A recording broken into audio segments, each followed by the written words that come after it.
So if you wonder why at the end of a toxic and or narcissistic relationship that person just just was cold and mean, well, that's because they already had it planned. I am most certain the person that I was with for 12 years and I'm married for 6 already had it planned, already had it calculated. And to think that I wasn't going to say anything, she had another thing coming. Even to this day, it was still wrong. How she did everything was still wrong. And just for her family to say, oh, well, she said sorry, and then to blame me for my reaction, I will never forget that. Very painful, very cold, very callous. And they already had the person that they were talking to already on the side already. I could have respected her more if she would have just, left. But it was the way, well, I had to kick her out. I had to kick her out because she was emotionally abusive. And for the family to think that, oh, and to, label me crazy, be insulting and disrespectful to me, I will never forget that. This was all planned. And I could have respected her more, the person I was with for 12 years. I could have respected her more if she would have just, did things the right way, but no, there'll never be any communication with these people. And just know that this is a pattern with them. They love bomb you, then they devalue you, and then they discard, throw you away like you're trash, like you meant nothing, like every hard, the effort that you made meant shit to them. And that's what it does. It means nothing to them. I remember her saying to me, well, let me go. And I'm like, I was never holding on to you. You have free will to go at any time.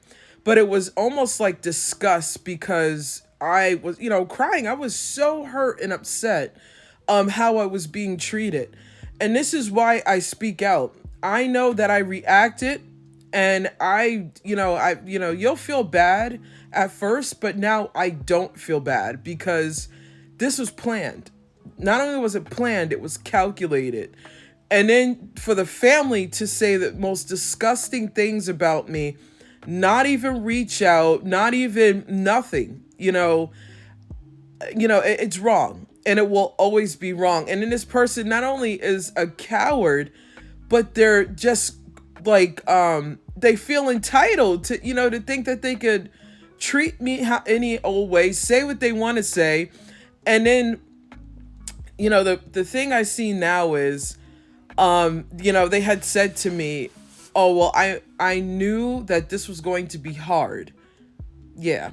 Because nobody's going to fake an entire marriage and relationship and supposed to be okay. That's not okay.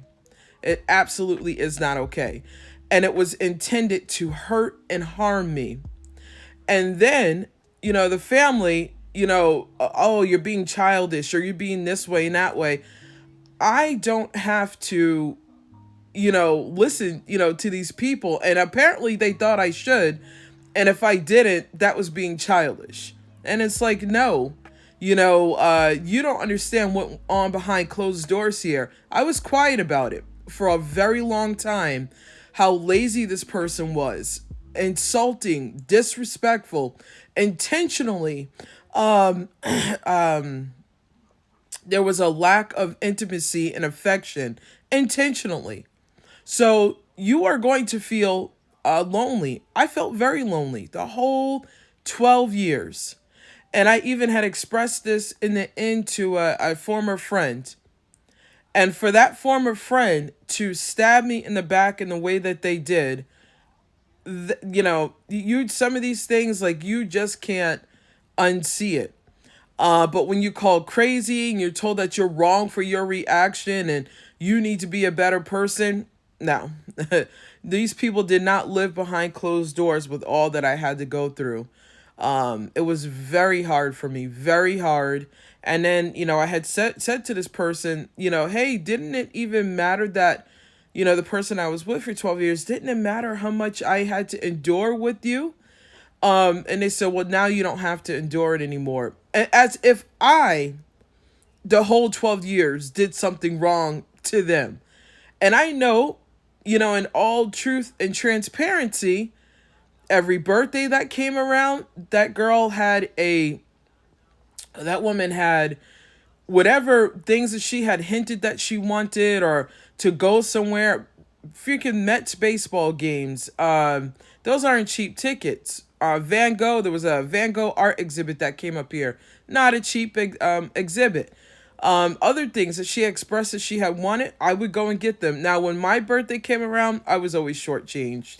And I wasn't supposed to be upset. I wasn't supposed to be hurt. I had learned in the end, as long as you don't say anything to these people about their actions and their behavior, everything is okay.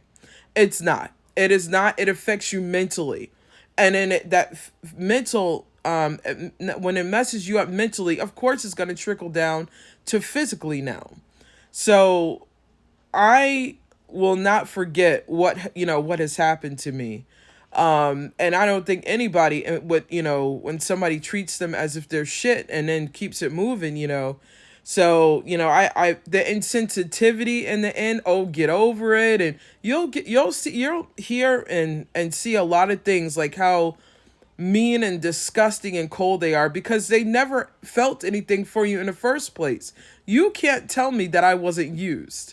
You can't tell me that, all this sob story, oh, that was all planned and calculated, because she told me she knew that it was going to be hard. So since she knew that it was going to be hard, she was going to make things hard for me, because I was not going to just let this just go. I have, I could see if the family did better, the things that the family had did, I kept quiet about. I could see if she did better, but no. This is why I speak up for myself, because there are things that I have not even touched on that she has done. So if you have an inkling that they are cheating with somebody else, let them go. Don't do like I did and keep the person like, oh no, we could work this out. Let's go do therapy. I saw a text message where she had said to my former brother-in-law, well, ex-brother-in-law, I don't like to say my, because those people, they don't belong. Um, she had a text message stating that oh, well, she tried to do, the counseling, the therapy again, and making fun of it, making light, and it's like, this is how I knew that nothing that I had did was taken seriously. Working hard to save a marriage that wasn't even built on love or care. It was built on lies. It was built on what she could get out of me. A roof over her head, because she didn't want to live with her family. She didn't want to live with her mother. And I was that meal ticket out. I was that protection, whatever, I all of that, a way out. So if you get out, away and away from these people, stay out. If they don't connect or call you ever again in life, fine. But I know on this side, oh, she'll never contact me again, and which is fine. Because, and it's great, she needs to stay far away from me. When somebody does something like this and people don't see just how wrong and dirty it is, but they'll look at your reaction, and it's like, I endured a lot. There was no emotional safety at all being with that person. It was all selfish needs and wants.